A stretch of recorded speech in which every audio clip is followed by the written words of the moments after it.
Hey, I'm Zach, and welcome to the Espresso Vibe.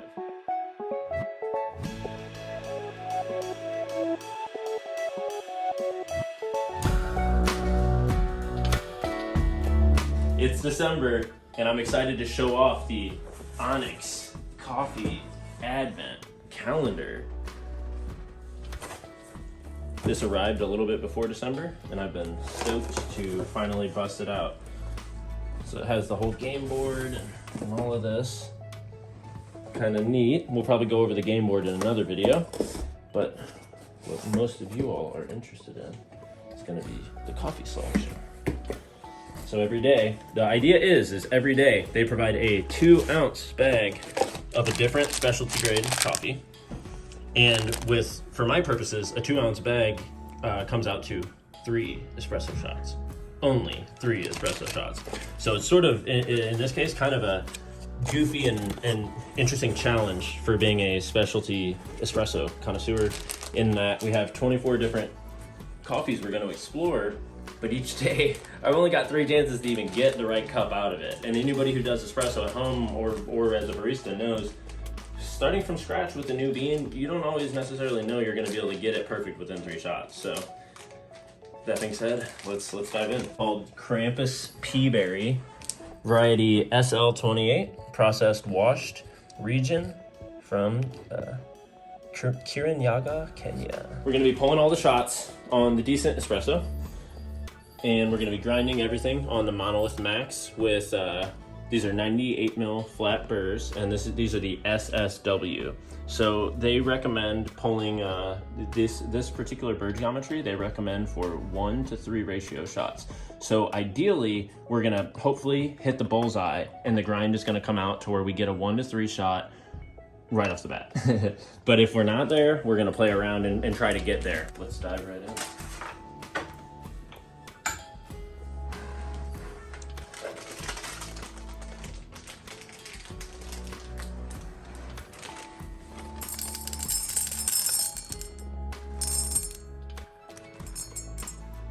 We are doing 18-gram shots.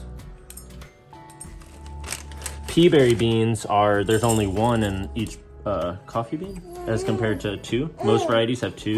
So this is a variety where there's only 1, and they tend to be round and have that like dinosaur egg look to them. I've always thought the Peaberry ones are interesting. Smell? The baby smell? Is that good? Is that good, Magnolia?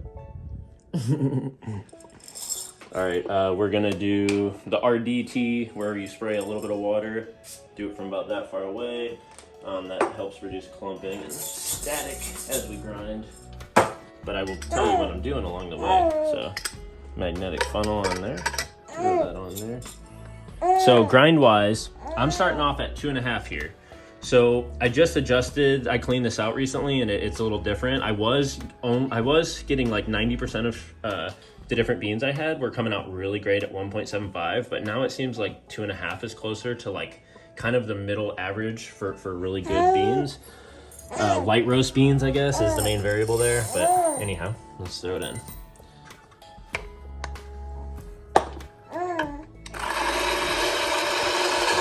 while we're doing this, we need something to drop the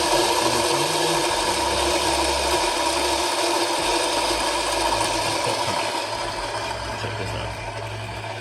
So we're gonna warm our cup up. That's kind of my standard procedure over a year.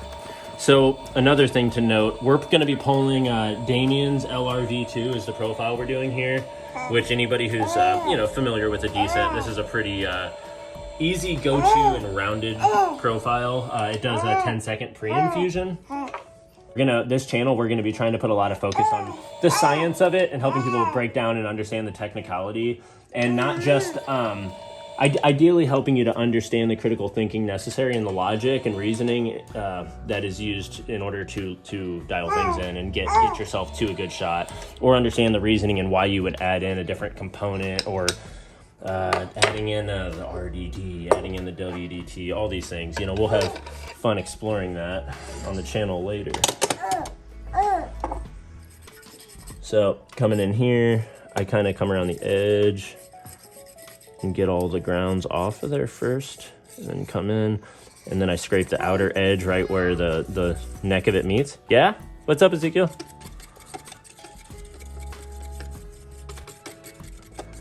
Do you want to come in the shop, buddy?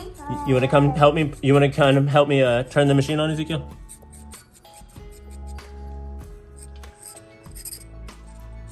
All right, so we generally start at the bottom and work our way up in a spiral. That wasn't like perfect. I got the camera in my face, kind of a weird angle. All right, that should be good enough. Twist it a little bit, come in. All right, so now I'm gonna come back in and I'm gonna get the coffee right up near the edge is the idea. So that way there's no space on the edge now that I just took the color of it off, or the foam.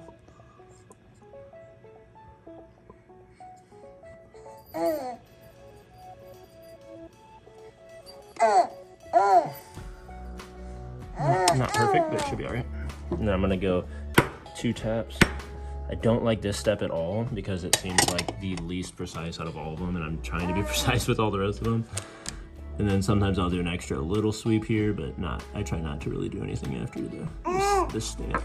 All right, and then we're coming in with the pressure tamper here so we don't come down very hard at all.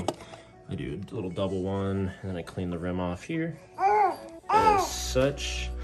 Then we're gonna use the Flare 58 puck screen. All right, put it on there.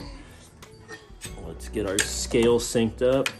So this is the water's coming in, the blue line is the flow rate. The water is filling up and then boom, the water turned off. So now it's pretty much saturated the puck. So the coffee in there has water in it, but it's just sitting and resting. So we're getting drips right now, which you normally don't want it to drip very much on the pre-infusion, but this means that we're on the more porous side, and that also means we might get a perfect 1 to 3. So it's possible that this is gonna be really good, but it's also possible that we're gonna need to tighten it up some. Come on up here and check it out. With a lot of light roast coffee, they don't look as pretty. It looks a little brutal down there, the way they drip through, and you don't get those pretty tiger stripes. But often, that can be kind of misleading. Oh, wow. It's going a lot slower than I thought. It dripped through a lot. This is different. So we're at 50 seconds, but we're only pulling 33. So this is, that's different. That's different. Let's see where it's at though. Let me help you. Give me 1 second.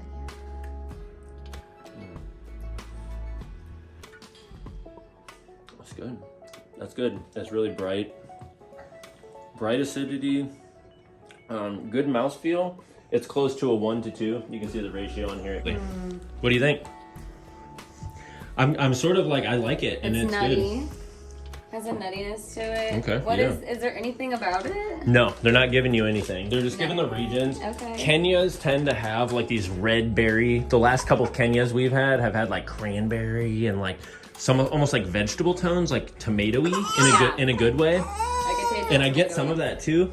I think it's not super acidic. It's more like woody and nutty, I would say, but it's not. It has like a brightness in the after taste, and that's where I'm tasting it. Is in the after, and it's like a brightness, like a berry or something.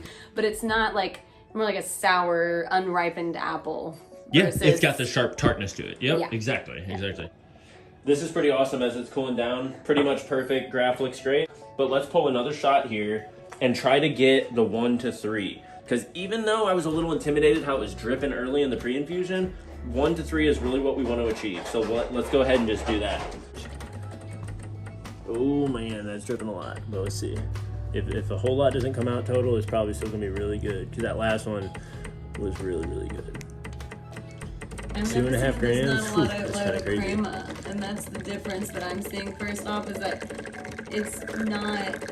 That tends to be a light roast thing. Yeah, I know, and so that's something that it tells you about the coffee, the and that's why it's having like a more woody, a more nutty, a more like the bright acidities and stuff too. Yeah, exactly. So but it's very. We're doing good on time here. Come up but- here. 40 seconds, and we're getting near 40 grams. So we're getting near over 45, and we're approaching 54. Oh yeah, that's exactly where we wanted it. So that was the totals on that was 54.5 grams out in 48 seconds. So that's just about perfect, because this one was, I think, a 50 gram, and it was just near a 1 to 2. So a little bit of crema on there.